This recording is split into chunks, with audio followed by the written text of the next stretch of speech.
all of a sudden we were given this free thing from the Society of America, abortion. 78% of your free abortion clinics were placed in black and urban areas for the purpose of something free of charge from a racist society.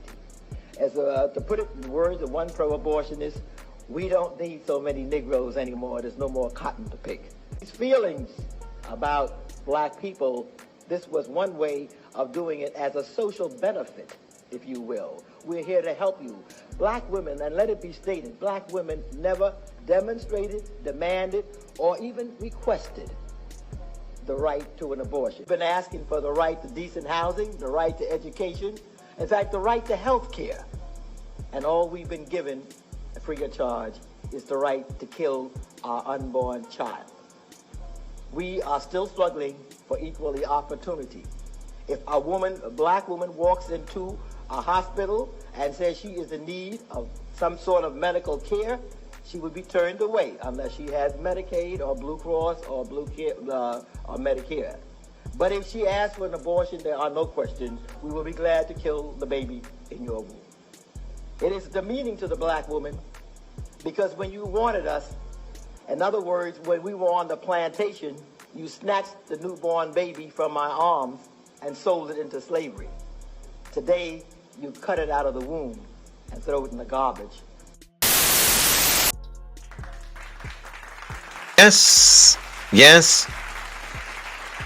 Yes, welcome back to the podcast. Beloved, this is indeed your brother Big VJ checking in. Today's conversation, we're going to talk politics. Yes, indeed. We're going to have a political conversation, beloved. And, we're going to talk about Donald Trump and Kamala Harris or Kamala Imhoff, whatever you want to call her. We're going to talk abortion, right? Ultimately, we're going to do this. Let me just cut to the chase, right? Ultimately, we're going to have a conversation about the silent war that the United States government has with the womb of black women, right? We're going to have that conversation because, the election is coming up. And we as a village has to ask ourselves this, right? We always got to put this question on the table. Which one of these candidates is the powers that be going to use to destroy us? Which one? Because we know no matter who get elected, this country has a plan for Black America. But who are they going to choose to work that plan out is the real question. So beloved, we're going to have a conversation about that. We're going to talk about our sister Kamala Harris or Kamala Imhoff, because what we do know, right? If one thing is for certain, two things is for sure. When we look at the history of politics, the powers that be have always used liberals to attack us. Not conservatives, not for real. Because we don't trust them folks. We don't trust Republicans. We can see them from a mile away. If Trump get in office tomorrow, we will be watching him like an eagle, right? But you know who we don't watch? We didn't watch them Clintons. We didn't watch Slick Willie. We didn't watch William Jefferson Clinton from Arkansas. We didn't do it. You know what I'm saying? He ran a whole state that had Confederate battle flag day and we didn't care. We overlooked it. He came out and did a speech in front of a prison, in front of black men. Who remember that photo op? He took a picture in front of black men that was prisoners. They all in formation, and we should have known something in. But we still didn't. We wasn't believers, right? He got that foundation. He stole all that money from our Haitian brothers and sisters after the hurricane, right? But we still wasn't believers, right? And just to think, Word is that our Haitian brothers and sisters is all around Ohio eating geese. You know what I'm talking about? Eating a good goose, the mother goose, right? Eating good goose, good geese over there. You know what I'm saying? You know what I'm saying? Eating cats, eating dogs, right? Eating Garfield, Tom and Harry. Oh no, pardon me, Tom and Jerry, right? Not Jerry, because Jerry's a mouse. They eating the Tomcat over there. You know what I'm saying? Eating Simba, right? So, but guess what though? Check it out. If they'd have got their money that they supposed to got from the Clintons, they'd be over there eating steak. They'd be over there eating lobster. But them folks do what they do best and robbing our people. But we didn't see it. So they get Obama in there, right? He smiled. He laughed. He joked. Brother was smooth, right? On Toombe was smooth, right? But you know, he brought in 2.5 illegal immigrants in. He kicked it off. And in our estimate, he was supposed to pass the baton to Biden, but Biden, he didn't make it, so he tried to give it to Hillary Clinton. And then I think Trump interrupted their plans. But the powers that be got Trump back out the way, right? Because we don't believe that Genocide Joe got all them votes. We don't believe it. It's just 80 million votes. No, man. Ain't that many people got up, and ain't that much mail in the world. You know what I'm saying? Different story for different day, because he's sitting in the seat. And then he opened up the floodgates and let more immigrants come in. And his sidekick is Kamala Imhoff. Now that's our sister now. She's a black woman, because black only means original. And she's an Asiatic. We can clearly see she's East Indian, so she's an Asiatic. She's our sister, but she's ill-advised. We feel as though that it's the plan of the man to keep her in there for 12 years, to keep her in that White House for 12 straight years. 4 with Biden and 8 on her own, right? And in these 12 years, she is to flood this country with illegal immigrants and wash us out, right? That's why it's her role to kick the abortion back up and push it on our people. We feel as though that's her assignment. The powers that be is giving her the assignment of, again, getting that abortion thing overturned, so our sisters can get back down to these clinics ASAP, get rid of these babies. And then while that's going on the left side, on the right side, more immigrants is coming in to eventually wash us out, right? So we're going to have a conversation about that. That's the silent war that the United States government has been having with the womb of black women. It's always been a war. It's either abortion or sterilization or something, man. I mean, this country has a rich history, and we're gonna tap into it today. A very, very rich history of sterilization of black women and pushing black women into these abortion clinics. And it's all just like this eugenics thing, but I think they're gonna use Kamala to push it in overtime, right? So we got something pulled up on the screen. If you can't see it, don't worry about it. We'll put the link in the description bar. It's from KamalaHarris.com. This is from her page, her website. And there's a section that's entitled Restore and Protect Reproductive Freedoms, right? Just look at the wording. These people are tricksters. Look at the wording. See, this is why Big Mama taught us that all skin folk ain't kinfolk. She's melanated. She's our sister, but we know she's ill-advised. We know that she belongs to the establishment. And sometimes when you get Negroes, I mean, we're going to be real with it. When you get Negroes that's been on that payroll for the establishment for so long, it's like they don't be loyal. They be like overly loyal. they be so overly loyal that they just it doesn't take much to manipulate them to go against us, and they don't think they're going against us. They kind of think they're doing it in our best interest. Because I don't think our sister Kamala is working against us. Because I think this, check it out. I think she don't know the full plan against the womb of the black woman.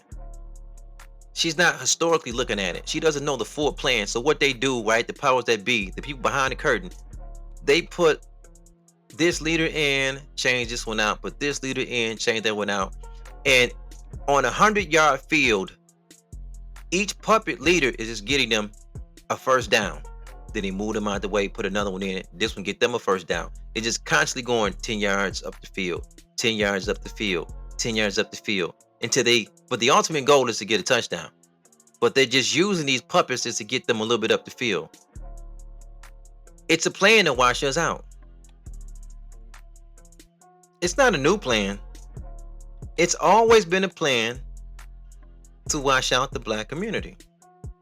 This is why you see Kamala Harris doing this, right? Because we're going to read this one piece, but this is why you read her doing this.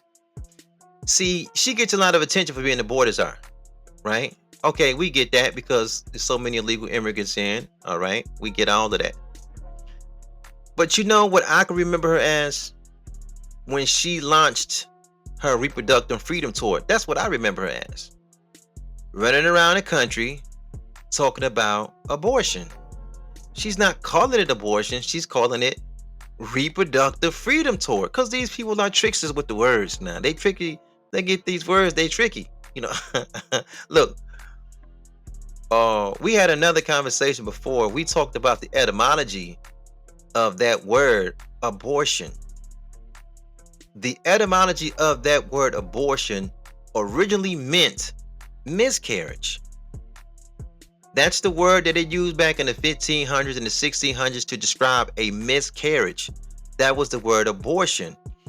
When you had a, what's the word I'm looking for? When you had a premeditated abortion or a premeditated miscarriage, that term was called a criminal abortion because, again, remember, abortion only meant miscarriage. Now these people then took over that word so much and they put some oil on it and some trickery on it. Now abortion means something totally different today that it meant 300-400 years ago. It only meant miscarriage, but when you did a miscarriage deliberately, the verbiage was criminal abortion. Like you did a criminal miscarriage. You deliberately did this. You did this on purpose. She's pushing women to have a premeditated miscarriage, and she's calling it reproductive freedom tour. That's all abortion is, premeditated miscarriage. Getting rid of and she's at Howard doing that. She's running around the HBCUs doing that. She was in 2023, she was at her alma mater, Howard, talking about reproductive freedoms, which is, again, a premeditated miscarriage. Now, check this out, because this is what's bugged out about that. This is what get Kamala Harris her quote-unquote black card. Now, we know she's original, so we don't really play that game over here. But we understand why the masses of our people are saying, well, she's not even black. Because she's doing things that she doesn't have the soul of our people on her. She belongs to the establishment. Again, she was at Howard, where she went to school at, where she became an AKA at. She's touting that around. And this is what makes her a quote-unquote black woman in the eyes of the masses. Not many of us with knowledge herself, because we know she's an Asiatic. With the masses, this is what she's touting around. The pearls and the chucks and all of that. But you know, with Howard University students was doing that protest because the dormitories was full of mold, and they had roaches, and they had mice everywhere and all that, and the students started getting tents and living out on the campus. Nobody seen Kamala then. She wasn't touting around, I'm an AKA, I went to Howard. She wasn't doing that then. She only did it when she had her reproductive freedom tour.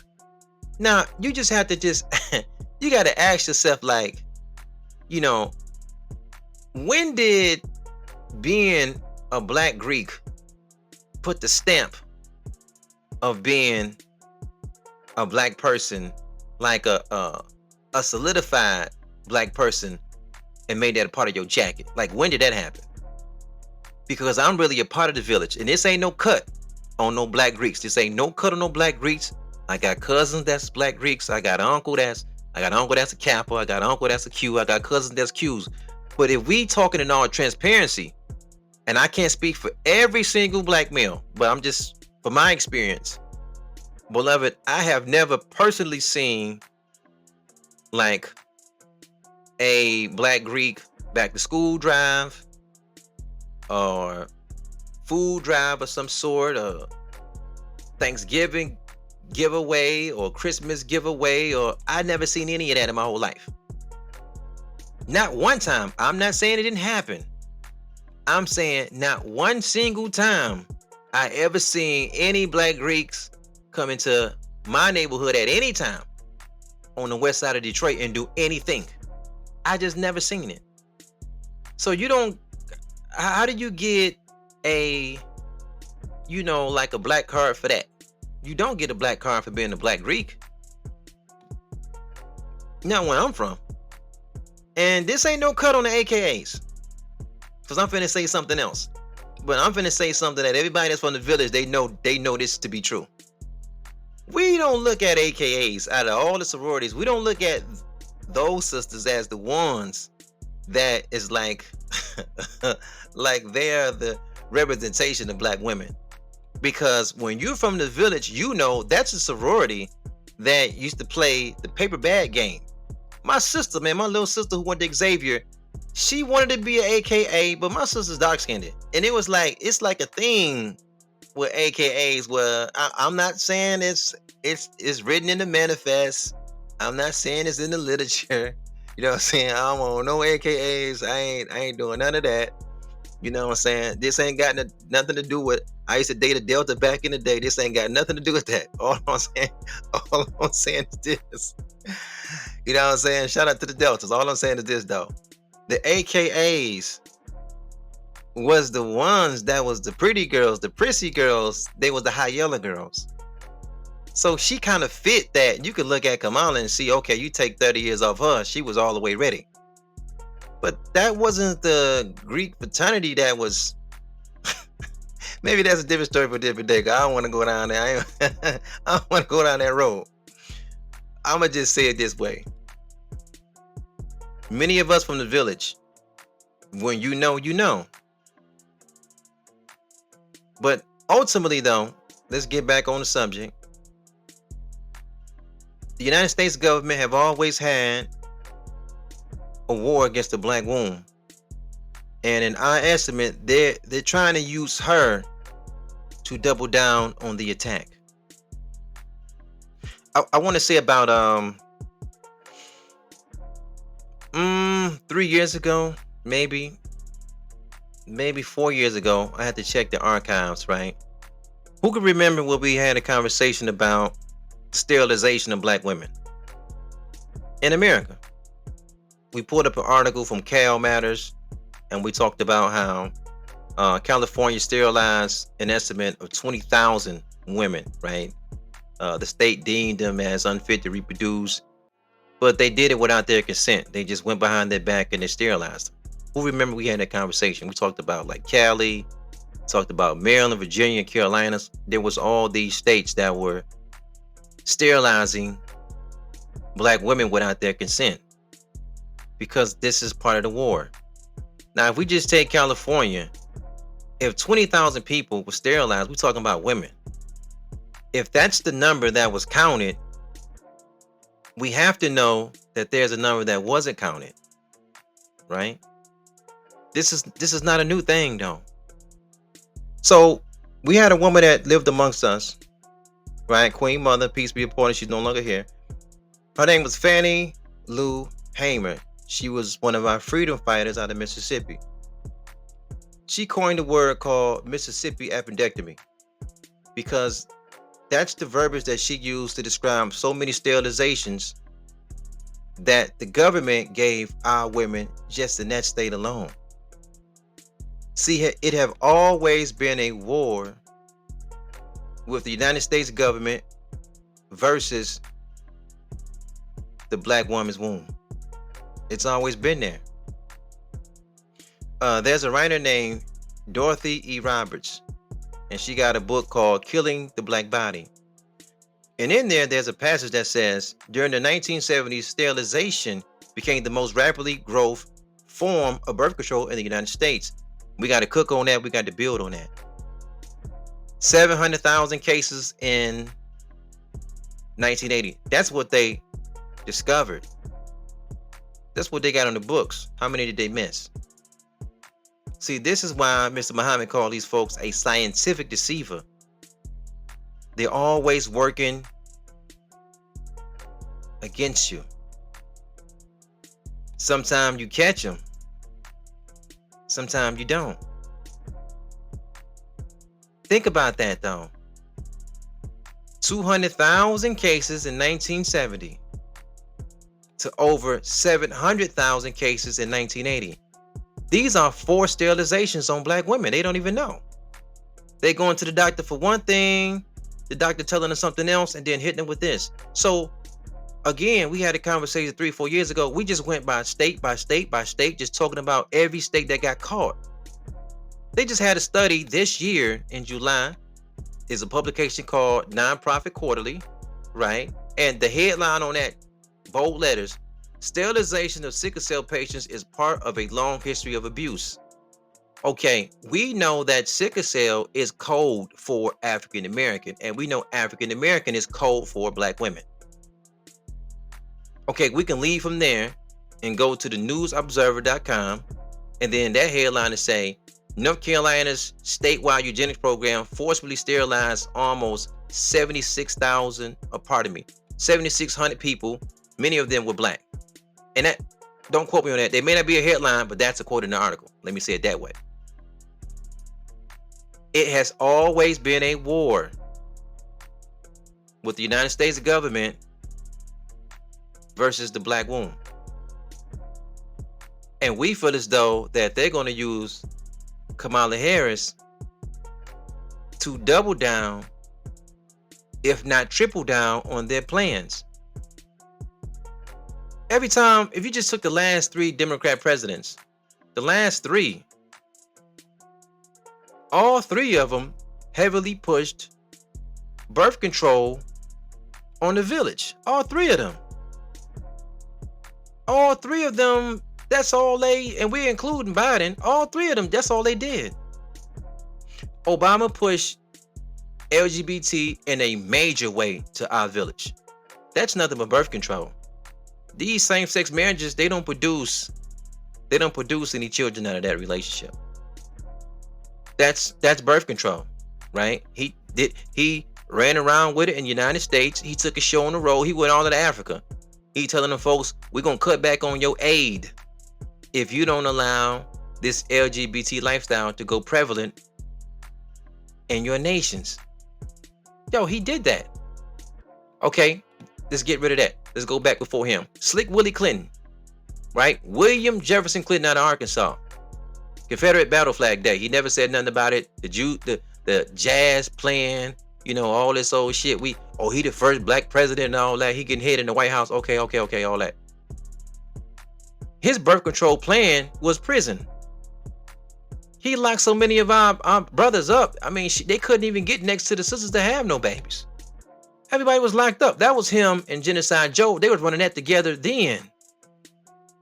Long federal sentences on our people. That was a form of birth control. Okay, now you got Genocide Joe. He's sitting in the big seat now. He's the president. He's still running the same LGBT play, right? And then he's running illegal immigration. He's going to surpass Obama. Obama got 2.5 million illegal immigrants in. He going to probably double that, if not triple that. But I don't know. He's not going to get 8 years. So he's not going to surpass Obama. So he's going to pass the baton to Punjabi Harris. Okay, now Punjabi, if she get the baton, what do you think she's going to do? She's going to kick back abortion, which is a fancy word for premeditated miscarriage. She's going to get that back popping.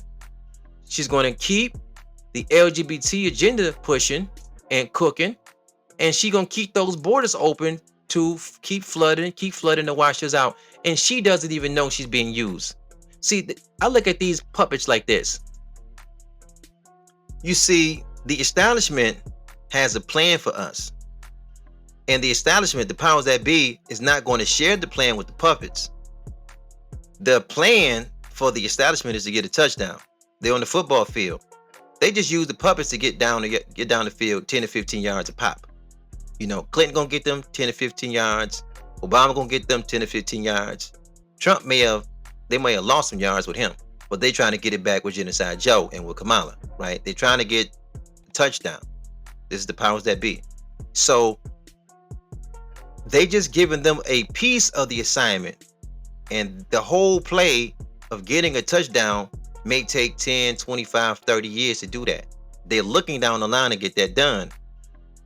We just so busy looking at the game, and we looking at the excitement. We don't see that the plan is against us, but we are part of the game. We're the biggest piece of the game, and we're choosing a team that's working against us, and we are rooting for our own destruction, and we don't know it. Kamala don't know it. She don't know it. I don't believe she knows. She's been a part of the establishment all her life, but let me say it this way. I look at Kamala Harris, right? Sister Imhoff, like it was a show I used to watch back in the day called The Wire, right? And I see Kamala Harris kind of like a Randy character from The Wire. You dig what I'm saying? So I remember this one episode. I don't remember what season. You know what I'm saying? This is a long time ago. There was one episode though that Randy, he was like a hustler. He used to be on the block, and his hustle was selling candy. You know what I'm saying? He used to sell Skittles and Snicker bars and all this old kind of shit. That was his hustle. One day he was on the block though, and a cat, kind of like heavyset dude from Marlowe crew, approached him, right? Bought some candy from him, and then he was like, "Hey yo, check this out, Randy. We need you to go up the street and tell Lex a girl want to see him in the playground." Right now, Randy don't know that Marlowe crew is trying to set Lex up to kill him. All Randy know is his assignment is to go and tell Lex, girl want to see him in the playground. That's his only assignment. Now, we go to Lex, little Randy from the block. He's a familiar face. Everybody know him. He's cool. So he don't think nothing of it. Now, stop. That's how I look at Kamala Harris. She's a part of the establishment. The powers that be is not giving these puppets the whole play. They're just coming up to them, like somebody from Marlowe's crew, and saying, "Hey, Randy," or "Hey, Kamala, we need to tell Lex," which is us, "Hey, meet me at the playground." Now, Def is at the playground. We don't know. We Lex. We trust Randy. We think Randy is cool. We see Randy on the block, walk like us, talk like us. We think it's cool. But it's a hidden hand with things in motion. And then after Lex was killed, now Randy is panicking like, "Oh, I didn't see that. I didn't know they was going to do that. I was really just doing this and doing that for money." Because he's part of the block. He's part of the establishment. That's how I look at Kamala Harris. That's how I look at the Obamas. That's how I look at them. I don't think they're so... check it out. When I seen the Democrat National Convention, I thought it was popping. I thought it was like a big concert. They had everything going. It looked like the after party had to be dope. They're kicking it. They didn't talk no policy now. It was like it was like the biggest show in Chicago at the time. That's what I look at them as. Like, it's something else going on in the background. They're pushing the agenda. Some may know, but they're not smart enough to know, but they're doing it anyway, because this is how they get a check. You know, we seeing Michelle Obama sitting on national TV, hundreds of thousands of viewers. She's sitting there with Dwayne Wade's son. She's playing like he's a girl. We know he's a boy. We know he's a young teen. We even know that he got the genetics in him that one day he gonna be 6 foot. He gonna be 6 foot something like his dad, and that whole cross-dressing shit is gonna look interesting on him, because he's gonna be bigger than the average person. But we're looking at Michelle just play along, and she's using words. She's, she's the first lady, and she's telling our nephew, which is dressed up like a girl, that he's so brave. And what's the other word she used? He's a role model. He's a role model. Now, there's a lot of different black children that's doing their thing, right? Some is doing their thing on Instagram. Some is doing their thing on Twitter. They starting businesses. They're opening up, they're getting some things popping. It would have been very, very dope for that person, man or woman, to sit with Michelle Obama, but they didn't get the opportunity to sit, right? I think that's bugged out. I think that's nuts. But that's the play that we're seeing. I don't think that was Michelle Obama call. I think somebody called her and asked her to do this and to do that, and she did it. But it's another play that's working in the background that she's not familiar with. She was called to sit in front of Dwayne Wade's son just to get the ball down the field another 10 to 15 yards to get closer to the touchdown. And then after that, they're going to hand it to somebody. She didn't know. She just didn't know. All right, let's take a look at this real quick, and we're going to close out. Restore and protect reproductive freedoms. This is the assignment of Kamala Harris. We're going to close out. We're going to let you guys hear it in their own words from their own platform, right? Vice President Harris and Governor Watts trust women to make decisions about their own bodies and not have the government tell them what to do. Donald Trump handpicked members of the United States Supreme Court to take away reproductive freedom, and he brags about it. In his words, this is a quote unquote, "I did it, and I'm proud to have done it." He even called for punishment for women who have an abortion. Since Roe v. Wade was overturned, Vice President Harris has driven the administration's strategy to defend reproductive freedom and safeguard the privacy of patients and providers. As Governor Tim Walz led Minnesota to become the first state to pass a law protecting a woman's right to choose following the overturning of Roe. Vice President Harris has traveled America, yes she has, and heard the stories of women hurt by Trump abortion bans. The agenda is in their own words. And we know any agenda that this government have, if it's negative, it's like beloved, it's like it affect our village in the worst way. Look like it just like it have a double impact almost. Like a double portion of wickedness that fall on us when they make these decisions from Cracker Capitol Hill. We're gonna leave it there though. Right? We're gonna leave it there. And again, we're gonna leave you with this, right? Make sure you get out and vote. All hands are on deck. They want you to be able to vote a lazy way. They want you to go in those polls and hit straight Democratic ticket or a straight Republican ticket. But we're asking, beloved, that you don't do that. Because see, sometimes they do this. See, Kamala Harris and Tampon Tim, they're not going to be the only two on that Democrat side. So they want you to click all Democrat ticket. Even if it's not enough votes to elect them in office, it may be enough votes to put somebody in from your district that you haven't been paying attention to. It might be enough to get them elected. You see what I'm saying? So take your time when you vote and go down each individual box, because this is the importance of getting your name on the ballot. Everybody's ballot is going to be different. You're going to have your own district members on there, your own Congress, the whole thing. Then on the back, it may have something about some roads that may be coming about, some projects, how y'all want to, as a community, pay for these roads. Do you want to pay as you go or have a new tax? All that's going to be on that ballot. What they are expecting for you to do is to vote lazy and just hit the straight ticket, Republican straight ticket, and then Democrat straight ticket. And I don't do that. Because even though I vote conservative for the federal election, that doesn't mean that every single person I'm gonna pick coming down that ballot gonna be a Republican too. Right? That's just, you just vote who is in your best interest. And that's important, beloved. Vote the candidate that is in your best interest and is not geared for your destruction.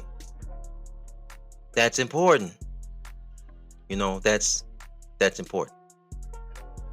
Peace and black power to your family. Thank you guys so much for listening. Thank you guys for hanging out. This is indeed Real Black Content Phone Podcast. It's your brother V. Until next time, peace, beloved, and more peace.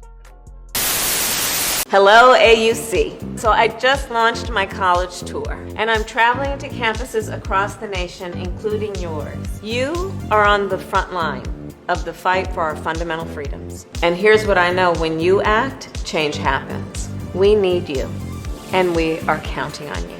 I'll see you soon. Nice to meet you. Nice to It meet is an you. honor to meet you in person again. I am incredibly honored to be speaking with you today. Being a woman of color, like you are a huge inspiration to me. Thank you for everything that you do for this country. I appreciate that. Well, we're doing it together. You are from the South. Right. You love the South. Born and raised. And we're in the South. Every state, with the exception of Virginia in the South, has some form of a ban on Right. abortion care. So as a daughter of the South, Right. and a health care provider, tell me, what is it like to live and to work in a state where the ban is in effect? I personally have friends who want to be obstetrics and gynecologists who have literally decided not to practice in the South or even Really? attend residency in the South because of this issue. Because they want to provide in vitro fertilization care, they want to be able to provide abortion care, but they just can't. Patients are having to travel outside of the states that they're in to be able to receive the care that they need. You're having doctors who are getting threatened to lose their license, threatened to be able to have to pay fines for doing the things that they have trained to do to help people and provide the best care that they need. So it's like very personal for me to be able to see the stark reality of what's going on as an overturning of Roe versus Wade and how it's also impacting my family, my friends, and people around me in my community. Thanks for listening. Remember to follow us on Instagram, Twitter, YouTube, Google, Anchor, Spotify, and Facebook. Also, don't forget to like, share, and comment on the podcast. Your opinion of what you just heard is important to the platform. So yes, beloved, your comments are the engine and fuel to the machine. Stay blessed and have a powerful day.